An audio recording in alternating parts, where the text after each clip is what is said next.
If you're a leader that's always leading based on prior traditions, I want you to stop now, listen to this full video, because we're going to give you great nuggets on how you can be innovative and not always leaning on what could have been, what was. Instead of, I want you to lead on what is the possibility and what it could be. And that is by sometimes stop focusing on those traditions. I'm Dr. J, and welcome to Two Doc Minds.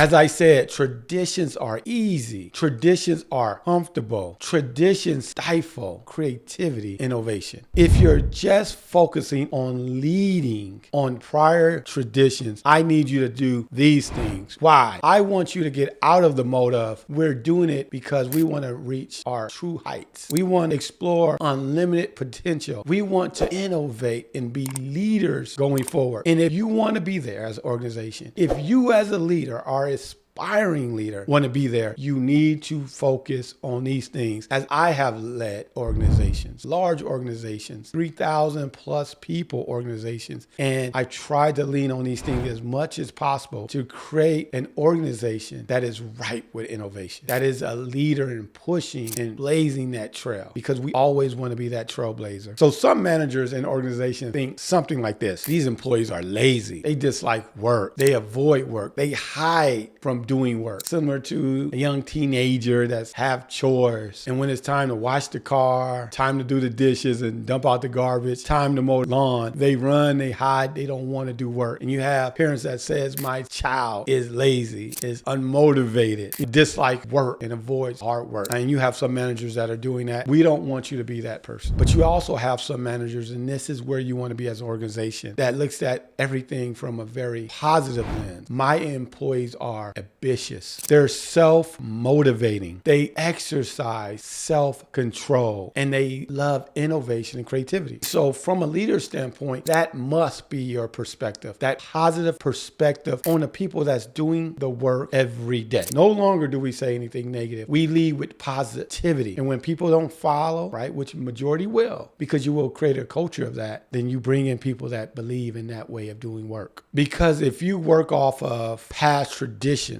instead of working off positivity and being innovative, how do things improve if we're doing things the way we have always done for decades? How do you improve? How do you promote innovation? How do you let your team be creative? I don't believe that is possible. So great leader, it is important that you do these things. And I'm giving you some tips on how do you know if you have great leadership or if you are a great leader. Well, again, these are some nuggets that I'm going to give you. A great leader, and a leader that I always try to exercise, is how do I gain 100% trust? How do we build that? And it's giving employees goals, giving them deadlines, giving them space, both mentally, socially, and physically, so they can have room to grow and learn and think and be creative. Support their work in all they do. Create teams and co-create and build teams so that many minds can be innovative in doing that work. You also want to invest in the purpose of what you're doing, and that's critical. So when you do that, and when those employees are producing top quality work, give them space, give them more space, because if you're setting deadlines, they're hitting their goals, they're working and they're producing,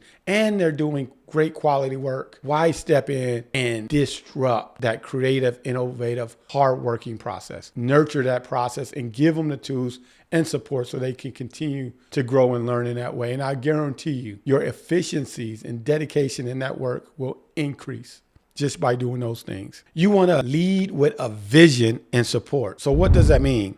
You need someone to guide that team and give them vision forward, a mission forward. You want to isolate them from industry challenges. You want to isolate them from the politics of the organization. You want to isolate them from the negativity that comes with running an organization. And when you infuse a vision and positivity and you take away negativity, you're going to have an organization, or you're going to be a leader that can push the needle and move that organization forward. You want to also lead with culture. What does that mean? You want to create a culture of success and innovation in an organization. You want to develop the way that we do things. We do them in teams. We support each other. We give people a space to be creative. And that's the culture that we build here. How we talk to people is important. How we say positive things is important. All those things are very important for you to develop that culture. How we engage in the workforce. Do we speak to people when we walk by? Do we greet them in the morning? Do we say goodbye at night, right? Do we ask questions about who they are? Do we create a community? Do we create a family? Do we create long-term relationships in this organization so that we can build that trust so that it can go forward? And by developing that environment, you're developing a culture. This is how we do it in my organization. That's important. Every organization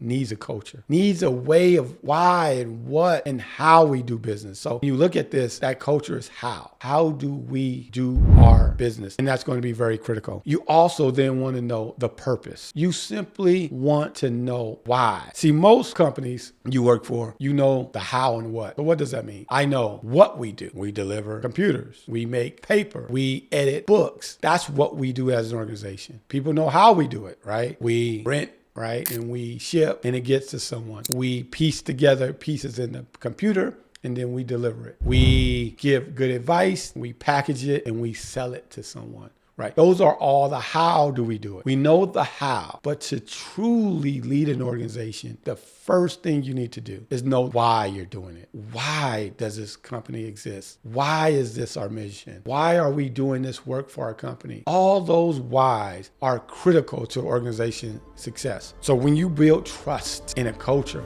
and you build that trust in that culture, when you build a vision and support, when you build a purpose, I'm going to tell you something. I'm going to let you in on a great secret. You just build a great organization and it will take off and do great things because you and your people understand how we do it, what we do, but more importantly, why we do it. And when you know your why, you now have a reason to get up and do your best every day because you're doing it for your why. I'm Dr. J. Thank you for watching Two Doc Minds.